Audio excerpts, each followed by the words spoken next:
মাধ্যমিক বিদ্যালয়। এটা যশোর জেলার মনিরামপুর উপজেলার থাকুন্দি গ্রাম। আমরা আসলে কৃষি অফিসারের পরামর্শক্রমে শিখেছি এখানে অল্প জমিতে কিভাবে অধিক ফসল পাওয়া যায় এবং লাভবান হওয়া যায়। যে কারণে আমাদের এইখানে জমি আছে মোট 7 শতক জমি। এই জমিতে আমরা পুকুর কেটেছি, অর্থাৎ ছোট ঘের মতো করেছি, এত গভীর না। এখানে আবার ধানও চাষ হবে, এই জলটা সেচে ফেললে ধান হবে। এবং এর যে পাড় চারিপাশে, সেই পাড়ে আপনারা দেখতে পাচ্ছেন এখানে আমি টমেটো লাগিয়েছি, লাউ আছে, ওপাশে ওই যে পুঁই শাক আছে, উচ্ছে গাছ আছে, ওপাশে সিম আছে, ওখানে বরবটি আছে, ওই পাড়টায় তরমুজ আছে, ওই পাড়টায় মিষ্টি কুমড়া আছে। আসলে একই সাথে আমরা সম্মিলিত যে একটা চাষ, সবজি এবং মাছ, এবং আমার এই খামারে এখানে আছে গলদা চিংড়ি, যেটা স্পেশালি আমাদের আকর্ষণ গলদা চিংড়ি চাষ, আমরা সেই চাষটা করি। এবং সহকারী হিসেবে ওর সাথে রুই, কাতলা, মৃগেল, সিলভার কাপ এবং দেশীয় মাছ যেমন শোল, কই, চ্যাং মাছ, এগুলো এমনিই হয় এখানে।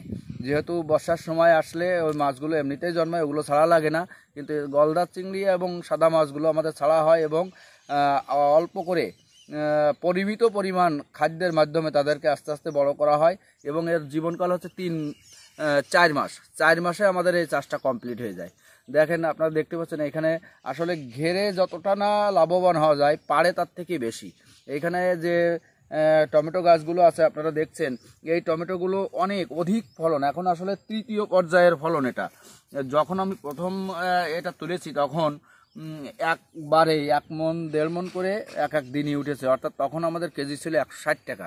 160 টাকা কেজিতে আমরা টমেটো বিক্রি করেছি, এবং সপ্তাহে 3 বার তুলেছি আমরা। আর লাউ অধিক পরিমাণে, একটা লাউ 60-70 টাকা বিক্রি হয়েছে এক সময়। এখন একটু দাম কমে গেছে, শীতকালীন সবজি বাজারে এসে গেছে বলে। কিন্তু লাউ এবং উচ্ছে, মিষ্টি কুমড়ো, সাথে তরমুজ, 12 মাসি তরমুজ, এবং এইখানে এই যে পেঁপে আছে, তারপরে ওই যে আমার ওই পাটায় আছে হচ্ছে পুঁই শাক, ওপাশে সিম আমরা 110 টাকা কেজি পর্যন্ত বিক্রি করেছি।